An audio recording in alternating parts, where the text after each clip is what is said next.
नेता है, लीडर है, चाहे वो मुखिया हो या मेंबर हो या सरपंच हो, जिला पार्षद हो, एमएलए हो या एमपी हो, अगर वो 5 साल तक आपको अपना चेहरा नहीं दिखाएगा, अगर वो आपके लिए कोई काम नहीं करेगा, तो वो फिर आपको क्या कहेगा?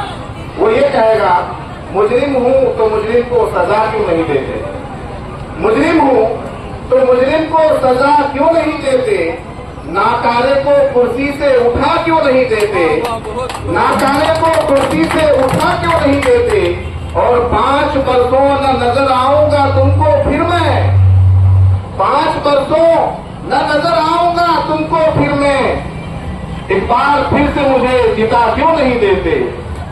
तो ये हाल है उस नेता और लीडर का जो आपसे वोट लेने के बाद 5 साल आपको नजर नहीं आता, ना नेता नजर आता है, ना नेता का कोई विकास का काम नजर आता है।